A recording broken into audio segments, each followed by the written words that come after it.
ఏమనిపిస్తుందనంటే ఆరోగ్యంగా ఉన్నప్పుడు, ఆ మనిషి ఆత్మీయంగా ఉన్నప్పుడు, ఆ మనిషి ఆర్థికంగా బాగా స్థిరపడ్డప్పుడు, ఆరోగ్యం ఉన్నప్పుడు, ఆత్మలో స్థిరపడ్డప్పుడు, ఆర్థికంగా కొద్దిగా సౌండ్ ఉన్నప్పుడు మనకొచ్చే ఆలోచన ఏంటంటే నేనెన్నడూ కదలను అనుకుంటాడంట మనిషి. నేనెన్నడూ కదలను. ఎక్కువగా యవనస్తులకు అహంభావం ఎక్కువ ఉంటుంది. ఎందుకు? యవనస్తులకు కొంచెం టెంపర్ ఉంటుంది. కారణం దేన్నైనా దున్ని పడేస్తాం అనే ఒక ఆలోచన ఉంటుంది వాళ్ళకి. దేన్నైనా దున్ని పడేస్తాం అనే ఒక ఆలోచన. అది కరెక్టే అంటారా? కరెక్టే. అది కరెక్టే. ఉంటుంది వాళ్ళకి, కానీ ఉండకూడదు. ఉంటది కానీ అలా ఉండకూడదు. ఎందుకు ఉండకూడదు అని అంటున్నానంటే నేనెన్నడూ కదల్చబడనని అనుకున్నాడంట దావీదే. ఏమన్నాడంట? నేనెన్నడూ కదలనని క్షేమకాలాన్ని అనుకున్నాడంట. అన్ని బాగున్నప్పుడు నాకేం పర్లేదు అని అనుకుంటాం మనం. అన్ని బాగుంటే ఏం పర్వాలేదు అనుకుంటాం. పాడవడం ఎంతసేపు? అన్ని బాగుంటాం కాదు, బాగులేకపోవడం ఎంతసేపు అంటారు? కిటికీలో కూర్చున్నాడు, ఎంతసేపట్లో పడ్డాడు? రెప్పపాటులోనేగా. ప్రమాదం, బలహీనత, శక్తిహీనత, రోగం, నొప్పి రెప్పపాట్లో వస్తే నా మాట వినండి. మనం ఎప్పుడు నేను కదల్చబడను అని నీ డబ్బు మీదనో, నీ అందం మీదనో, నీకుండే ఆత్మీయ అహంకారం మీదనో ఎప్పుడు దయచేసి ఆలోచించకండి. ఇది పొరపాటు. మనం ఎప్పుడు బలహీనులమే. పౌలే అన్నాడు ఇంత మాట. నేనెప్పుడు బలహీనుడనో, ఎప్పుడు బలహీనుడో అప్పుడు బలవంతుడు. కారణం ఏంటంటే తాను బలహీనుడని గుర్తించడం గొప్ప సంగతి. మనిషి తనెప్పుడు బలహీనుడు అనే సంగతి గుర్తుపెట్టుకోవాలా. అది ఆరోగ్యంలో కానివ్వండి, ఆత్మలో కానివ్వండి, ఆర్థిక సంబంధమైన సంగతుల దగ్గర కానివ్వండి, ఏది నిలవదండి. నెబుకద్నెజరు గడ్డి మోయడం ఎంతసేపు అయింది? నేనే కట్టించాను ఈ నగరుని అనుకున్నాడు. ఎంతసేపట్లో వెళ్ళిపోయాడు గడ్డి మేయడానికి? ఫ్రాక్షన్ ఆఫ్ మినిట్ అంతే. దేవుడు వెంటనే గద్దించాడు, ఎల్లు గడ్డి మేయి అన్నాడు. అంతే, గడ్డి మేసాడు. రాజా నగర్ని కట్టించింది కూడా ఆయనే. రంగరంగ వైభవంగా జీవించిన వాడు, తల మీద వజ్రాల కిరీటాన్ని పెట్టుకున్నవాడు, మామూలుడు కాదు, ప్రపంచాన్ని పాలించిన వాడు. కానీ రెప్పపాట్లో తన అహంకారం ఏమైందంటే పశువుల గడ్డి మేయడానికి దారితీసింది. అందుకనే మొట్టమొదటి భాగంలో మనం ఏం ఆలోచించాలంటే మనం అధికులం అని ఎప్పుడు కూడా మన జీవితంలో ఆలోచన రానియొద్దు అని నేను ప్రభు పేరిట దేవుని సేవకునిగా మనవి చేస్తున్నాను. ఇది మొదటిది.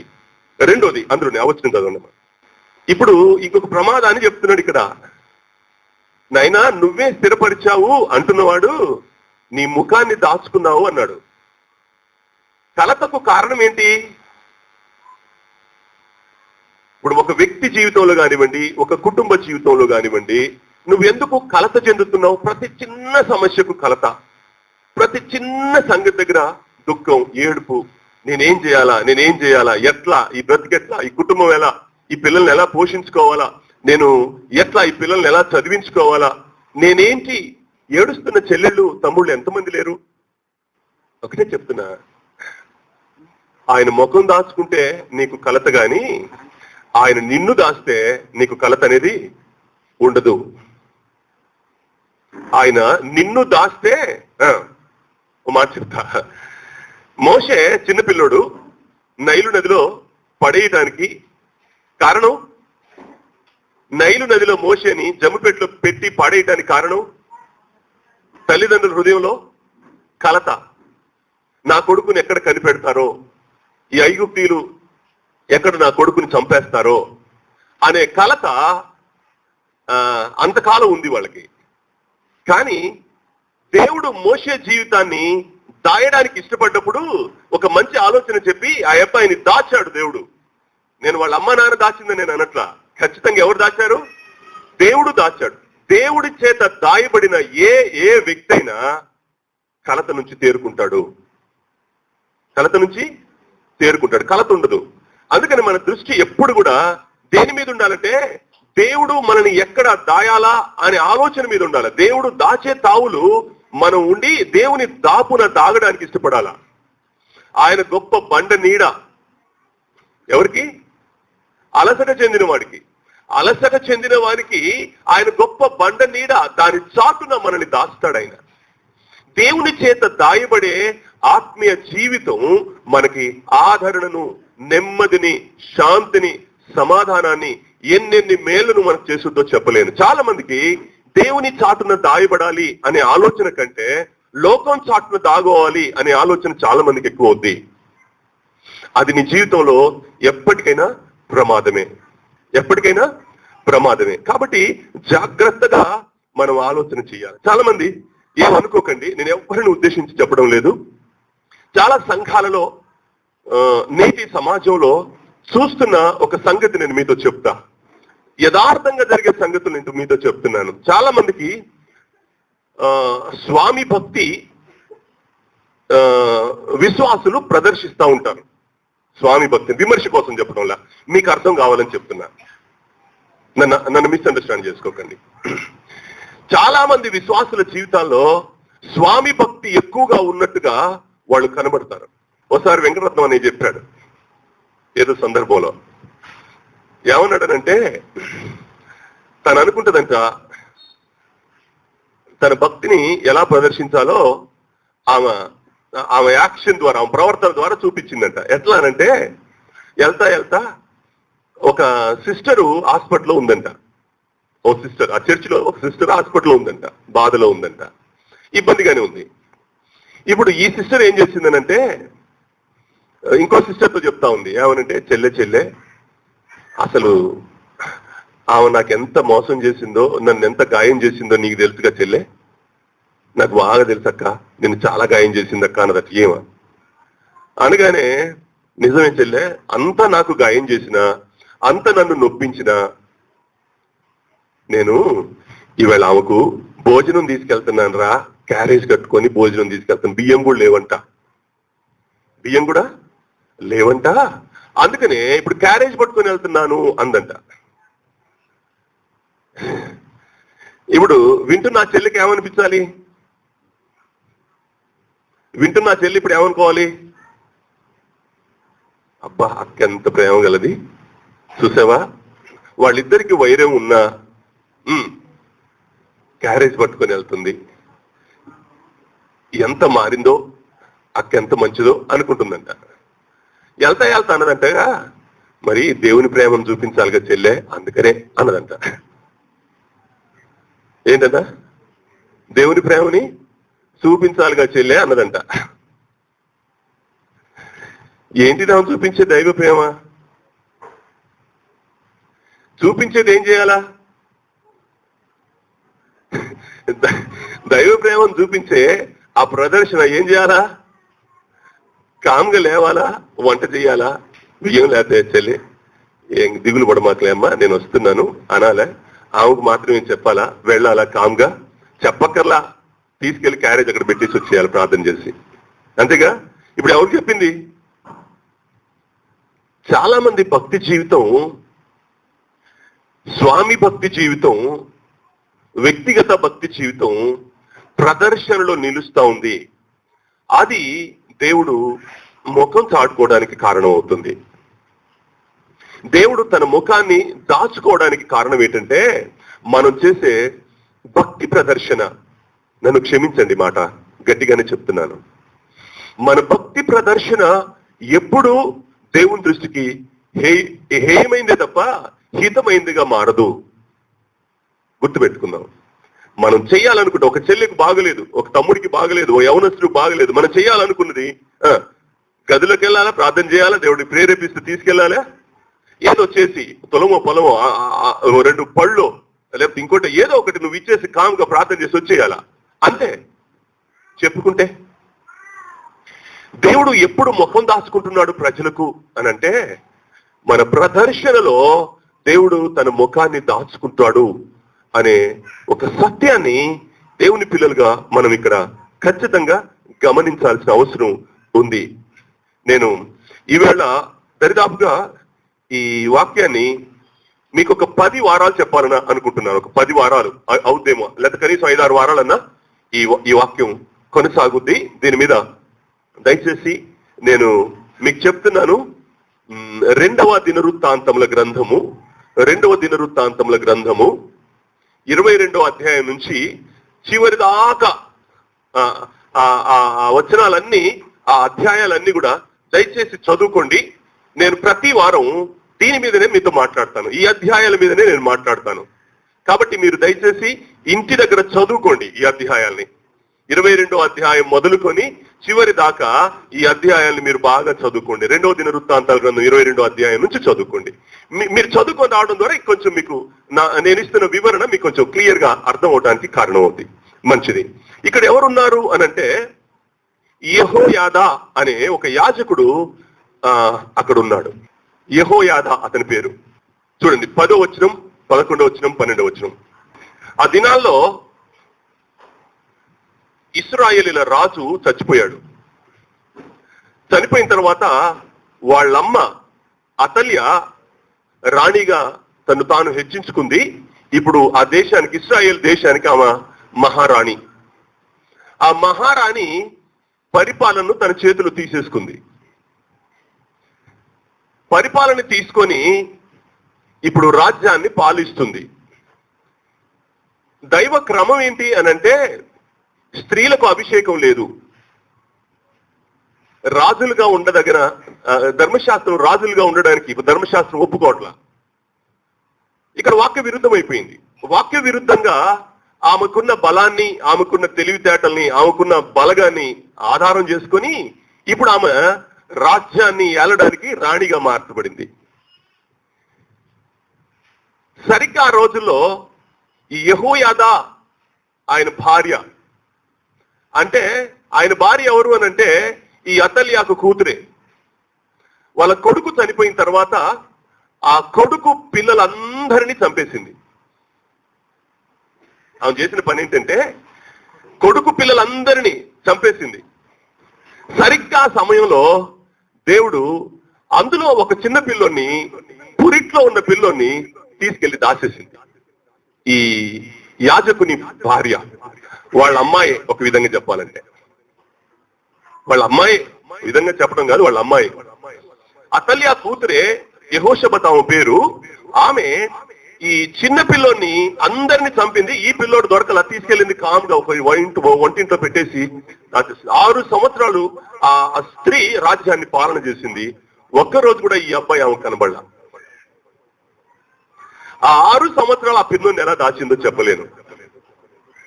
ఐగుప్తు దేశంలో మోషేని ఎంతో కాలం దాయలేకపోయారు వాళ్ళు.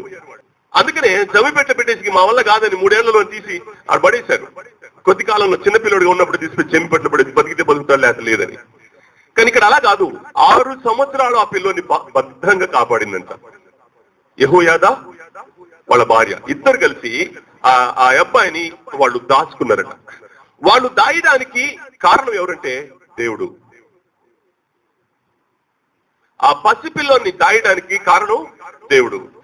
అందరినీ చంపింది, వాళ్ళ అన్నయ్య అందరినీ చంపింది. వాళ్ళ నాయనమ్మే, సొంత నాయనమ్మే. సో అందరి పిల్లలందరినీ చంపేసింది. కానీ ఈ పిల్లోని చంపే టైంకి వచ్చేసరికి దాచేశారు. ఈ పిల్లోడు ఒక్కడు బ్రతికాడు. ఈ అబ్బాయి బ్రతకడానికి కారణం వాళ్ళ మామ యాజకుడు యెహోయాదా, అతని భార్య యెహోషబత్.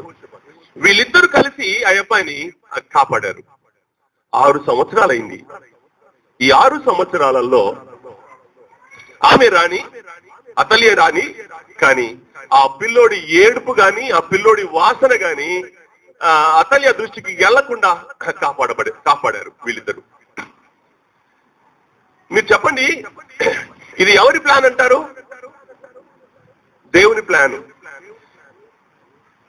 ఏం ఆలోచించారు వీళ్ళిద్దరూ? ఏం ఆలోచించారు అనంటే, ఒక జనాంగం ఆత్మీయంగా ఉండడం కోసం వాళ్ళ ప్రాణాలని సైతం లెక్క చేయకుండా ఆ పిల్లోని దాయటం ఇక్కడ మనం ఆలోచించాల్సిన విషయం. ఇప్పుడు అతల్యాకు ఆ పిల్లోని మీరు దాచారంట అనగానే చచ్చిపోయేది ఎవరు? ఎవరిని చంపుద్ది? యాజకుడని ఏమైనా చూస్తుందంటవా? కూతురని ఏమైనా చూస్తుందా? కొడుకుల్నే చంపి పడేసిన కర్కోటకురాలు, అంత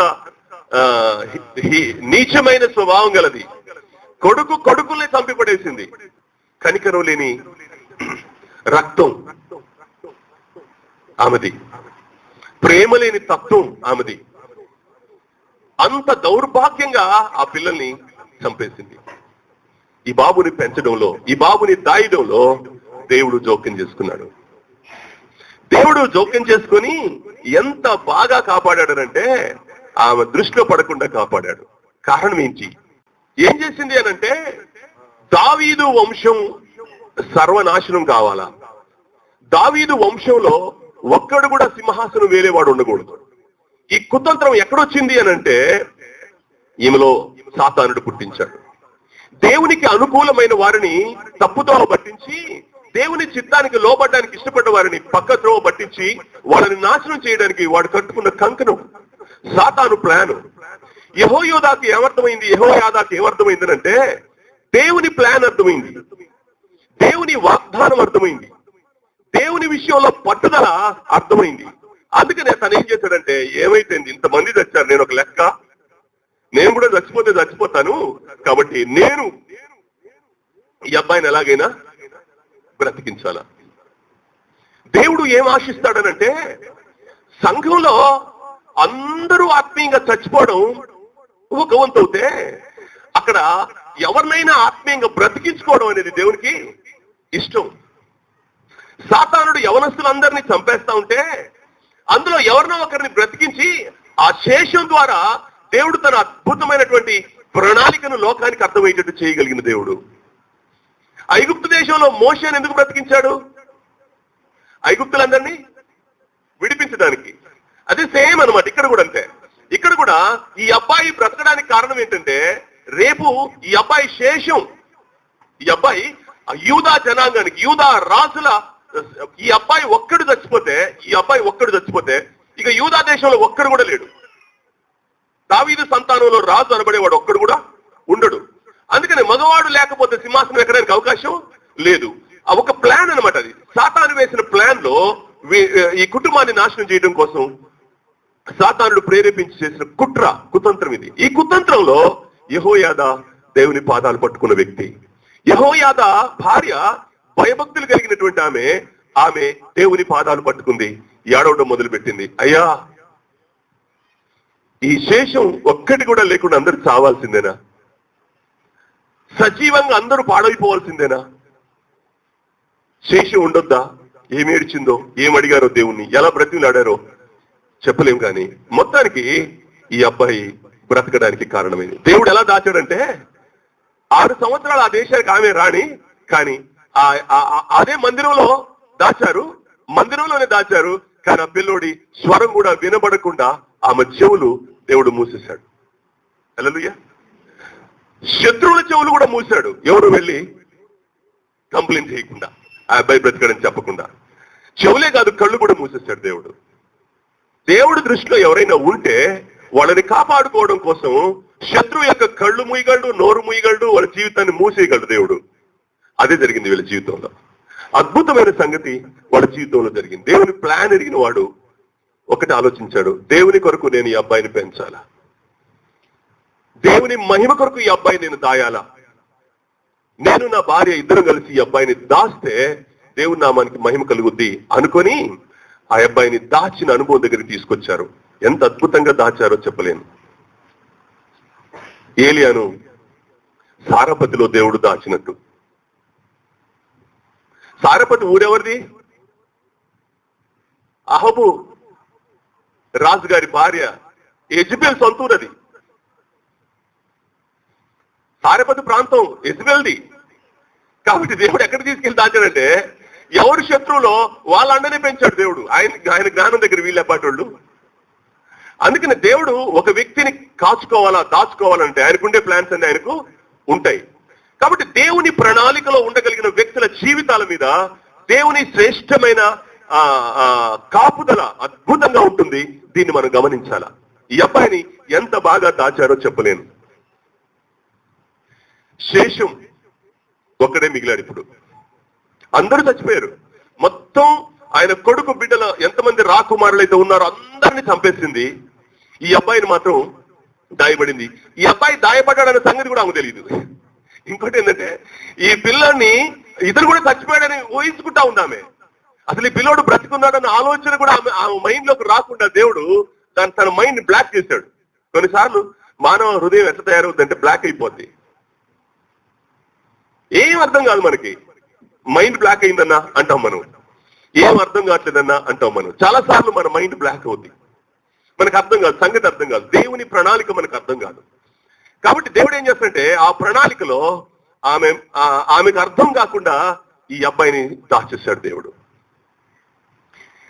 ఎలా దాచాడు, ఎందుకు దాచాడు, దీని వెనకాల దేవుని ప్రణాళిక ఏంటి, ఈ సంగతే ఈయన జీవితంలో నుంచి నేను కొన్ని మంచి తలంపులు మీకు రానున్న వారాల్లో చెప్దామని నేను ఆశపడుతున్నాను. ఇప్పుడు ఈ అబ్బాయి ఎవరు ఆ కుటుంబానికి? ఈ అబ్బాయి ఆ కుటుంబానికి ఎవరు? రాజకుమారుడు. శేషం ఒక్కడు మిగిలాడుగా, అందరూ చచ్చిపోయారు కదా నాన్న. ఎవరు మిగిలాడు? ఈ అబ్బాయి ఒక్కడే మిగిలాడు. కాబట్టి ఇతడు ఏంటనమాట? శేషం అనమాట. శేషం. ఈ శేషాన్ని దేవుడు దాచాడు. యెహోయాదా దాచాడు, యెహోయాదా భార్య దాచారు. ఈ శేషానికి ఉండేటువంటి ఓ అద్భుతమైనటువంటి సంగతి ఏంటంటే శేషాన్ని కాపాడుకోవాలి అనే ఆలోచన ఎవరికున్నా వాళ్ళ అంతరంగంలో బాధ ఉంటుంది. శేషాన్ని కాపాడుకోవాలి అనే మనసు ఎవరికున్నా వాళ్ళ అంతరంగంలో ఏముంటదనంటే బాధ ఉంటుంది. అయ్యో అందరూ చచ్చిపోతే ఎలాగా, ఒక్కరన్నా లేకపోతే ఎలా, ఒక్కరన్నా బ్రతకపోతే ఎలాగా, రేపు దేవుని కొరకు ఎవరు నిలబడాలి, దేవుని రాజ్యాన్ని ఎవరు పాలించాలి, దేవుని కొరకు స్థిరంగా నిలబడగలిగే వారు ఎవరు అనే ఆలోచన వాళ్ళ లోపలికి వచ్చి అతడు స్థిరపరచబడ్డానికి కారణం అవుతుంది. అందుకని వాళ్ళ మనసులో శేషాన్ని బ్రతికించుకోవాలి అనే ఆలోచన ఎవరికి ఉన్నా వాళ్ళు చాలా జాగ్రత్తగా ఆలోచిస్తారు, ప్లాన్ చేస్తారు. సంఘం ఇదే అనుభవంలో ఉండాలి. సంఘంలో పెద్దలు కూడా ఇదే ఆరాటం, ఇదే ఆలోచన సంఘ పెద్దలకు ఉండాలా, సంఘ నాయకుడికి ఉండాలా. సంఘ క్షేమం కోసం శేషం మిగిలాలి. అందరూ పాడైపోతున్నారు, యవనస్తులు అందరూ పాడైపోతున్నారు అనుకోండి. ఆరోన్ దగ్గర నుంచి సాముయేలు దాకా అందరూ పాడైపోతూనే ఉన్నారు అనుకోండి. మనకు కొంచెం కూడా భారం లేదనుకోండి, పరిస్థితి ఏంటి? రేపు మన సంఘంలో యవనస్తులు ఉంటారా, కనబడతారా? ఒక్కరిని ఇక్కడ పాట పాడి నిలబెట్టే వాళ్ళు ఉంటారా? రేపు సోమవారం నుంచి వాళ్ళు ఒక తీర్మానం చేస్తున్నారు, సువార్త ప్రకటించాలని. సువార్త చెప్పేవాళ్ళు ఉంటారా? ఉండరిగా. సువార్త చెప్పేవాళ్ళు ఉండరు, పాట పాడే వాళ్ళు ఉండరు, సంఘంలో పనిచేసే వాళ్ళు ఉండరు. రేపు ఏదైనా భోజన సదుపాయాలు అయితే భోజనం పెట్టే వాళ్ళు ఉండరు, పని భుజం మీద వేసుకొని పనిచేసే వాళ్ళు ఎవరు ఉండరు. అందుకనే ఒక శేషం అనేది ప్రతి సంఘంలో ఉండాలా.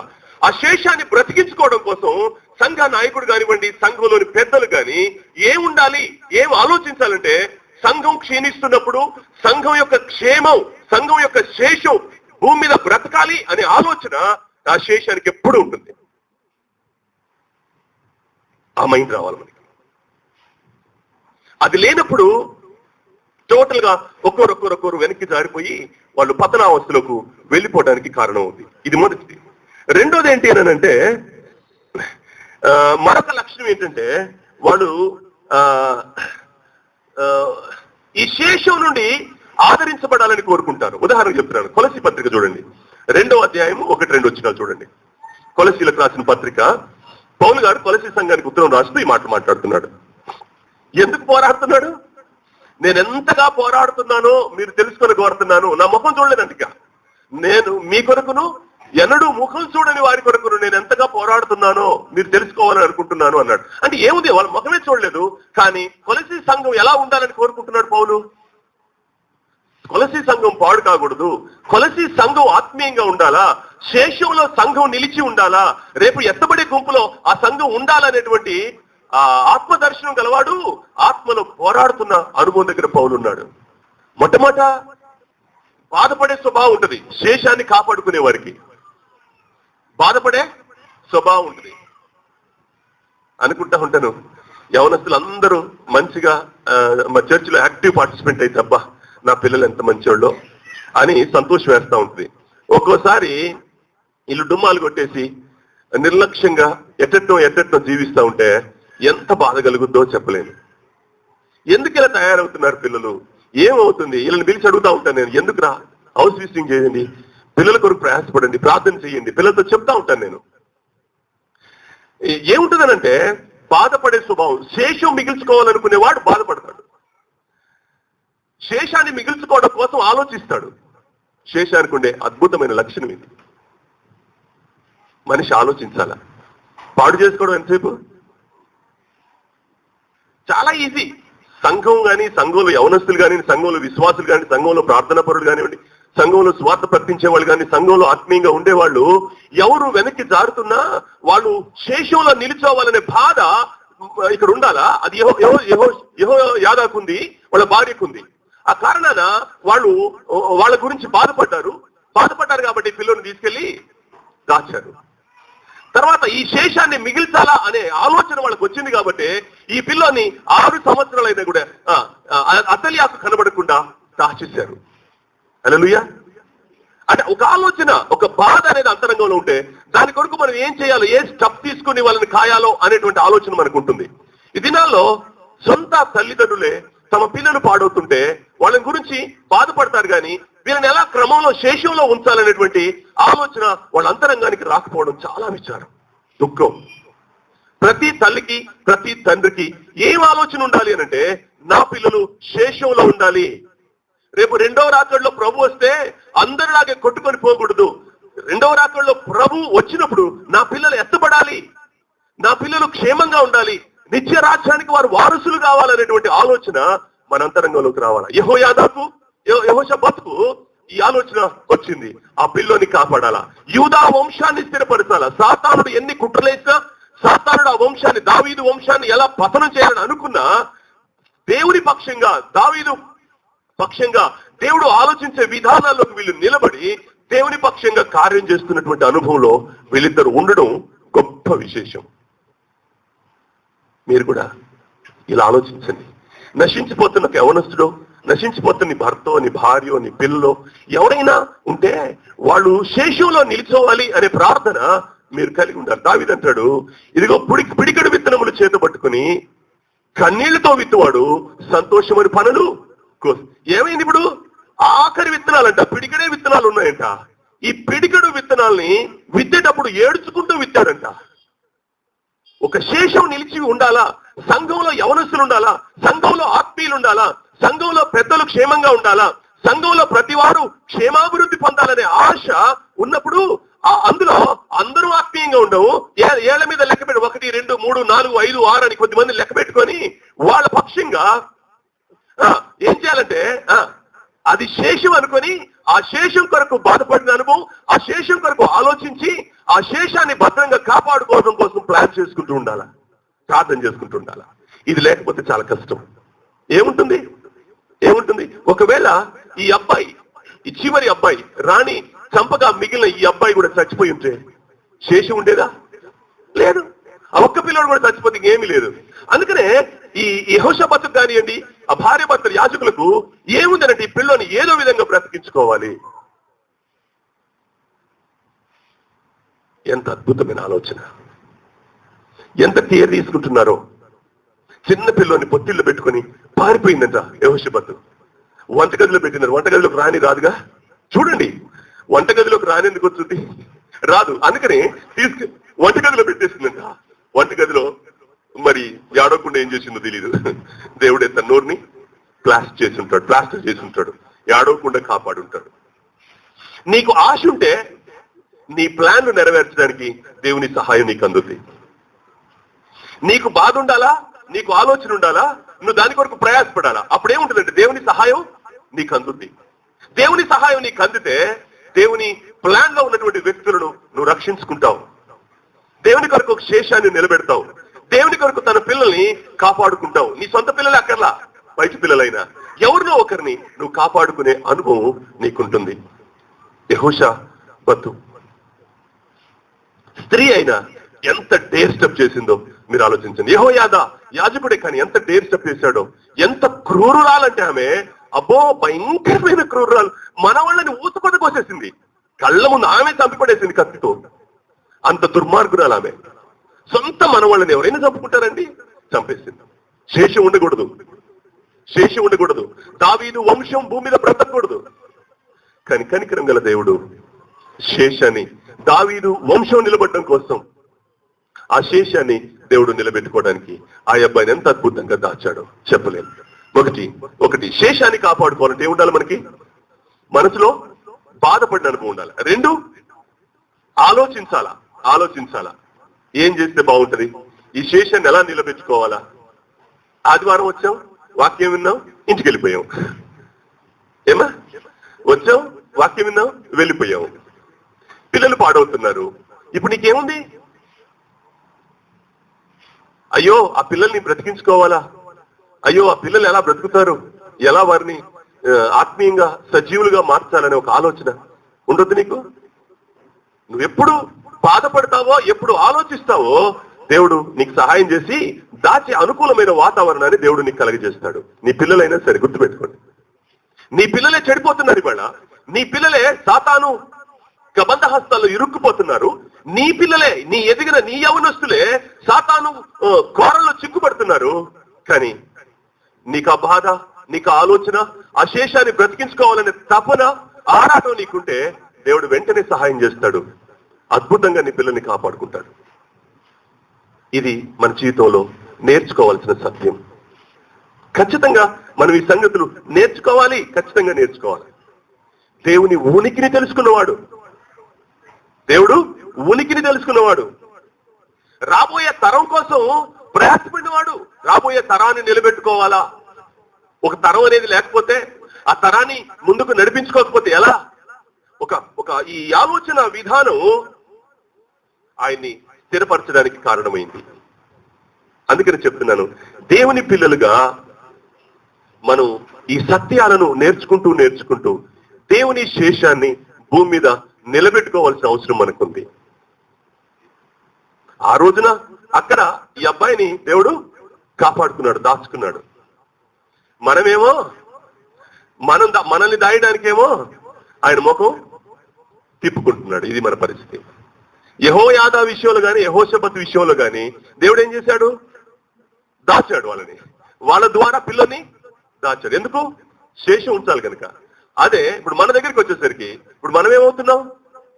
దేవుడు ముఖం దాచుకుంటున్నాడు మనకు. మనం ఎంత ప్రార్థన చేసినా అంగీకరించలేని పరిస్థితి దేవునికి వస్తుంది. ఎందుకు అనంటే అంత బలహీనంగా దేవుని వద్ద మనం జీవిస్తున్నాం.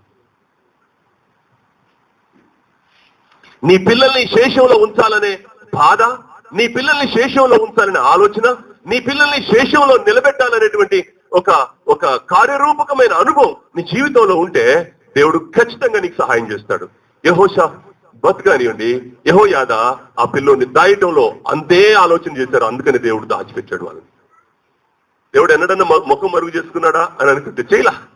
వాళ్ళు అడిగిన ప్రతిదీ దేవుడు వాళ్ళకు అనుకూలపరిచి సహాయం చేశాడు. ఈ శ్రేష్టమైన అనుభవం మన జీవితంలోకి రావాలి. ఇది లేకపోతే మనం ఎంత ప్రమాదంలో ఉంటామో చెప్పలేము. దేవుని భక్తులు అన్నట్టుగా ప్రదర్శించడం మనకొద్దు. నేను 2 చేతులెత్తి చెప్తున్నాను. నేను దేవుని కొరకు మనం భక్తులు అనే ప్రదర్శన ఎప్పుడు మన జీవితంలో మనం చేయొద్దు. అది పాపం. మనం భక్తులంగా కనబడాలని, మనం మంచోళ్ళుగా కనబడాలని ఏమొద్దండి. దేవుని శేషాన్ని భూమి మీద బ్రతికించుకోవాలనే బాధ, ఆలోచన, ఆరాటం మన అంతరంగంలో ఉంటే దేవుడు మనల్ని దీవిస్తాడు, మన పిల్లల్ని దీవిస్తాడు. తద్వారా సంఘంలో ఏముంటది? శేషం ఉంటుంది. కొన్ని సంఘాలు తుడిచిపెట్టుకుపోతున్నాయి భూమి మీద. ఒకటి గుర్తుపెట్టుకోండి, మన కాలం ఇట్లా గడిస్తే చాలు అనుకునేది మన జీవితంలో ఎప్పుడొద్దు. మన ద్వారా ముందు ఒక తరాన్ని దేవుని కొరకు శేషంలో నిలబెట్టాలనే ఆలోచన ఏ క్రైస్తవ జీవితానికి ఉంటుందో ఆ సంఘం, ఆ కుటుంబం, ఆ వ్యక్తిగత జీవితం ఆశీర్వదించబడుతుంది. 25 ఏళ్ళు సేవ చేసిన వాడు ఇవాళ 2 విశ్వాసులు, 1 విశ్వాసి కూడా లేరు. సంఘం అది ఇల్లు కట్టేసుకొని చర్చిని ఇల్లుగా మార్చేసి దాన్ని ఇచ్చేసేసారు. అందుకని చెప్తున్నాను, దేవుని పిల్లలుగా ఒక శేషాన్ని బ్రతికించుకోవాలనేటువంటి ఆరాటం ఏ ఆత్మీయ జీవితంలో ఉంటుందో ఖచ్చితంగా మనం దీవించబడతాం. వాళ్ళకి ఏముంది ఆలోచన? ఏం చూశారు? వాక్యాలు ఏముందంటే నిర్గమకాండంలో ఆయన దివ్య సుందరుడై ఉండుట చూచి అనే పదం ఉంది. మోషే దివ్య సుందరుడై ఉండుట చూచి దాచిపెట్టేసింది వాళ్ళమ్మ. దేవుడు ఎంత అనుకూలపరిచాడంటే వాళ్ళ అమ్మ దగ్గరే పాలు తాగేటట్టు, వాళ్ళ అమ్మ దగ్గరే పెరిగేటట్టుగా దేవుడు సహాయం చేశాడు. దేవుడు ఒక ఆలోచన శేషాన్ని మిగిల్చాలనే తపన మనకుంటే దేవుడు దాన్ని పాజిటివ్ గా మళ్ళీ అక్కడికే పంపిస్తాడు. దేవుడు అక్కడే మనం పెరుగుతాం. మళ్ళీ అదే జరిగింది మోషే జీవితంలో. ఇక్కడ కూడా ఈ అబ్బాయి చంపబడకుండా మిగిలిపోయిన చివరి అబ్బాయి బహు సుందరుడిగా చూశారు. ఆ కారణాన్ని ఈ అబ్బాయిని బ్రతికించుకోవడానికి ఇష్టపడ్డారు, ప్రయాసపడ్డారు, ప్రాణాలకు తెగించారు. ఒక మాట చెప్పాలంటే దయచేసి మీ ప్రతి ప్రార్థనలో మోకాళ్ళ మధ్య మీ తలను పెట్టుకున్న ప్రతిసారి ప్రభువా మేడగది ప్రార్థన సహవాసంలో శేషం ఉండేటట్టు చెయ్యి. నీ రాకడ మేఘాల మీదకి వస్తే ఇక్కడి నుంచి ఒక శేషం ఎత్తబడాలి నాయనా, ఇక్కడి నుంచి ఒక శేషం ఎత్తబడాలి. ఆ శేషాన్ని మా కొరకు భూమి మీద ఉంచు అనే ప్రార్థన పిడికడు విత్తనములు చేత పట్టుకొని కన్నీళ్లతో విత్తిన అనుభవం అనుకుంటే సంతోషమనే పనులు కోసుకోవడానికి దేవుడు అవకాశాన్ని కలిగిస్తాడు. యెహోబెతుకు ఇప్పుడు ఎంత సంతోషం, యెహోషాపాతుకు ఎంత సంతోషం, యెహోయాదాకు ఎంత సంతోషం. నువ్వు ప్రయాసపడి ఒక ఆత్మ కొరకు నువ్వు ప్రయాసపడు, ఆ ఆత్మ రక్షించబడ్డప్పుడు అసలు నీకు ఆ రోజు కలిగిన ఆనందం మామూలుగా ఉండదు. అసలు ఎవరైనా సరే మనందరం ఆ శేషంలో ఉండాలా, ఈ ఆలోచన మనకు ఉండాలా. కన్నీళ్లతో విత్తిన అనుభవం పిడికిడి కావచ్చు, నీ చేతిలో ఉంది ఆఖరి పిడికిడి విత్తనాలే కావచ్చు, గంప నిండా చల్లావు. ఎన్ని రైతు ఏం చేస్తాడనంటే పిడికిడి విత్తనాలతో చల్లుతాడా? చల్లడు. అతడు 1 ఎకరం 2 ఎకరాలు పొలం వేసేటప్పుడు పిడికిడి విత్తనాలే ఉంటాయా? చాలా ఉండాలిగా. ఆ చాలా విత్తాడు, కానీ ఎక్కడ ఆయనకు దుఃఖం రాదు. ఎప్పుడు అతనికి దుఃఖం వస్తాడంటే ఆఖరి పిడికిడి విత్తనాల దగ్గర, నాయనా ఈ విత్తనాలైనా నువ్వు మొలిపించు అని అడుగుతాడు, ఏడుస్తాడు. శేషం కొరకు ప్రార్థన చేసే అనుభవం ఏ వ్యక్తి జీవితంలో ఉంటుందో ఆ వ్యక్తి దేవుని చేత ఆశీర్వదించబడతాడు. ఆ వ్యక్తే కాదు, ఆ వ్యక్తి ప్రార్థిస్తున్న ప్రార్థనకు సమాజం అద్భుతంగా శేషంలో నిలుస్తుంది. కొన్నిసార్లు మనం ఎక్స్ట్రాడినరీగా మాట్లాడతాం. ఏలియాని బ్రతికించింది ఎవరు? కాకుల ద్వారా ఆహారం పెట్టింది ఎవరు? ఇక్కడ అక్కడ నడిపించింది ఎవరు? సారిపెద్దకి నడిపించింది ఎవరు? అన్ని ఉన్నాడు. ఆయన అంటాడు ఒకరోజు అంటాడు, అయ్యా నేను ఒక్కరినే మిగిలేను అంటాడు. ఒరే పిచ్చోడా, బయలుకు మోకాళ్ళు 7,000 మంది నా కొడుకున్నారు అక్కడ, నీకు తెలియదు నాకు తెలుసు అన్నాడు. హల్లెలూయా. బయలుకు మోకాళ్ళు ఊనని వారు ఇంక 7,000 మంది ఉన్నారు. నీకేం తెలుసు? నువ్వు పై రూపాన్ని చూస్తున్నావు, నేను చూస్తున్నాను. ఆయన బాధ ఏంటంటే అయ్యా ఎవరు లేరు, నేనేం చేయాలి, ఇది బాధ ఆయన. అందుకని ఆ బాధని అర్థం చేసుకొని ఏలియాని బలపరుస్తున్నాడు దేవుడు. మన బాధ, మన ఆలోచన, మనం తీసుకునే ఓ మంచి నిర్ణయం, కన్నీళ్లతో విత్తిన అనుభవం మనకు రేపటి శేషాన్ని సంఘంలో ఉంచడానికి, సంఘం ఆ శేషంలో బలాభివృద్ధి పొంది రేపటి ఆయన మహిమకు కారణం అవుద్ది. తలలు వంచండి ప్రార్థన చేసుకుందాం.